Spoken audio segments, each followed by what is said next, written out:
Salam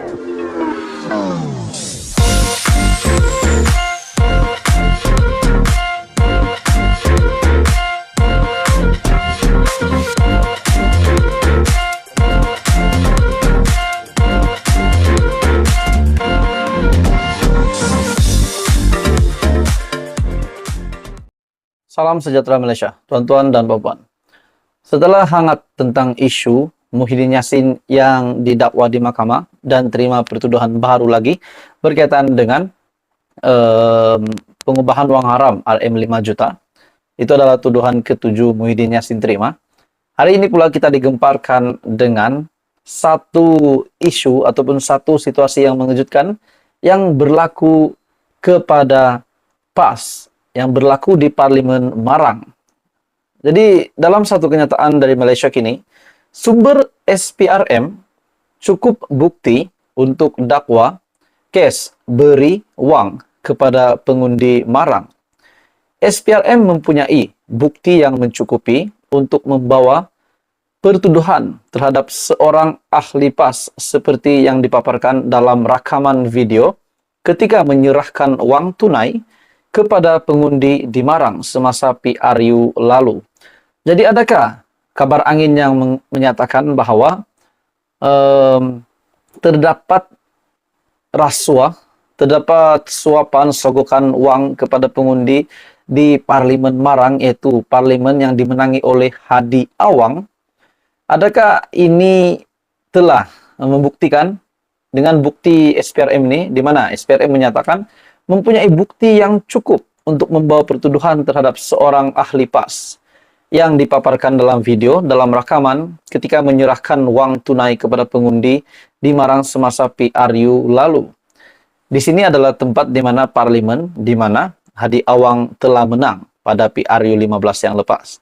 Menurut sumber yang rapat dengan kes itu, penyiasat telah membuat temu bual dengan saksi kejadian dan akan mencadangkan tuduhan rasuah kepada pendakwa raya tidak lama lagi. Mereka sedang menyiapkan satu bahagian terakhir sebelum melengkapkan siasatan, kata seorang pegawai kanan SPRM yang membabitkan permintaan formaliti untuk mendapatkan beberapa dokumen rasmi daripada Suruhanjaya Pilihan Raya. SPRM perlu mendapatkan dokumen pendaftaran pemilih daripada SPR yang perlu kita mohon melalui mahkamah. Apabila kita mendapat dokumen dan merekodkan beberapa lagi kenyataan, maka kertas siasatan akan dihantar semula kepada Jabatan Peguam Negara untuk keputusan mereka. Jadi, saudara-saudara, tuan-tuan dan puan semua, sekiranya benar video yang dipaparkan itu di mana seorang ahli PAS yang memberikan uang, yang juga kita boleh kata uang sogokan kepada pengundi untuk mengundi calon di Parlimen Marang, yaitu Hadi Awang. Kalau ini benar dibuktikan bersalah, apakah yang akan terjadi kepada status Hadi Awang? Menurut sumber SPRM, penyiasat telah menyoal beberapa saksi, termasuk kira-kira 90 pengundi yang didakwa telah menerima bayaran daripada PAS untuk mengundi calon parti tersebut. Daripada siasatan SPRM, pegawai penyiasat dikatakan menemui unsur rasuah yang jelas. Nah, bila kita sudah lihat video yang tular itu memberikan uang kepada pengundi, kita sudah dapat membuat spekulasi sendiri bahwa mereka memberi uang sogokan rasuah untuk mengundi calon parti di Parlimen Marang. Terdapat unsur-unsur rasuah seperti yang dapat dilihat dengan jelas daripada video yang tular. Dan di sebalik dakwaan pembabitan parti dan kawasan pilihan raya itu, Malaysia kini difahamkan bahwa pertuduhan dan siasatan tertumpu semata-mata kepada mereka yang memberi rasuah dan bukannya ahli Parlimen Marang Abdul Hadi Awang. Maksudnya bukan Hadi yang disiasat, namun ahli PAS yang memberikan rasuah ini, di mana satu sumber difahamkan bahwa pertuduhan dan siasatan adalah tertumpu semata-mata kepada mereka yang memberi rasuah dan bukannya Hadi Awang. Selepas berakhirnya PRU 15 pada November lepas, timbul dakwaan di media sosial bahwa PAS telah menyogok pengundi. Hai semua, salam sejahtera Malaysia. Selamat datang ke channel Fels Lifestyle. Saudara-saudara, seperti yang kita sudah tahu bahwa Muhyiddin Yassin yang terima satu lagi pertuduhan, di mana ini telah menjadikan sebanyak 7 pertuduhan yang dihadapi ataupun yang diterima oleh bekas Perdana Menteri Tan Sri Muhyiddin Yassin yang juga pengerusi Perikatan Nasional pada hari ini. Saudara-saudara, akhirnya setelah pertuduhan ketujuh selesai dibaca, akhirnya ini yang berlaku kepada Muhyiddin Yassin. Di dalam satu artikel daripada My Metro, sudah dibacakan pertuduhan yang ketujuh. Sudah dibacakan pertuduhan yang ketujuh dan saya sudah nyatakan saya tidak bersalah dan mohon supaya kes ini dibicarakan.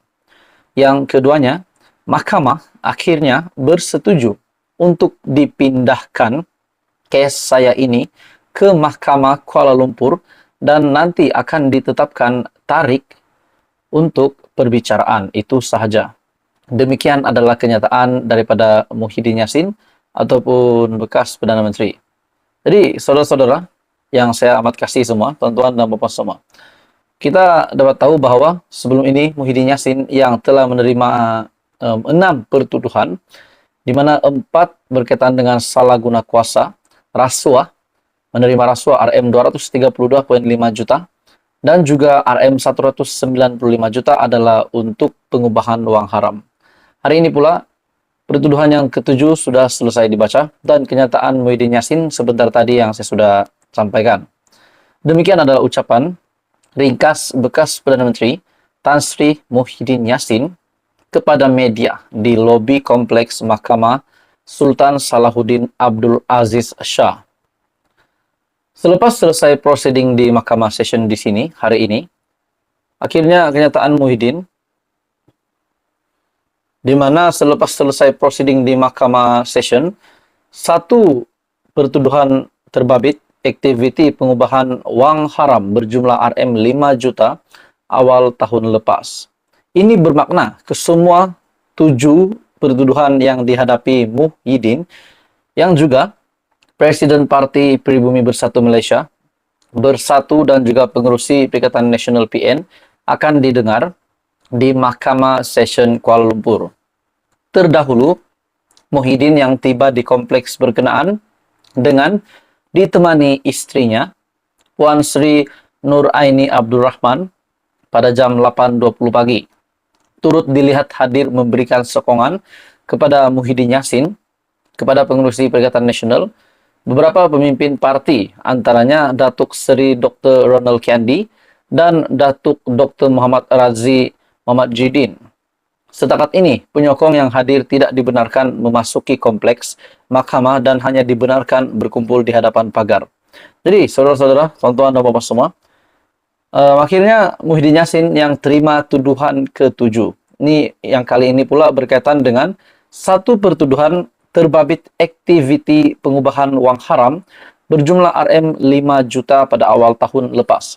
Bermakna, tuan-tuan dan bapak semua, 4 pertuduhan adalah berkaitan dengan salah guna kuasa, dan 3 lagi pertuduhan termasuk pertuduhan yang baru, yaitu aktiviti pengubahan wang haram berjumlah RM5 juta. Dan pada akhirnya, saudara-saudara, selepas selesai dibacakan pertuduhan yang ke-7, menurut Muhyiddin Yassin, saya sudah nyatakan saya tidak bersalah dan mohon supaya kes ini dibicarakan. Itu adalah kenyataan Muhyiddin Yassin. Jadi tuan-tuan dan bapak semua, teruskan bersama di dalam channel ini untuk perkembangannya seterusnya yang berkaitan, dan jangan lupa tekan butang like, share, dan subscribe.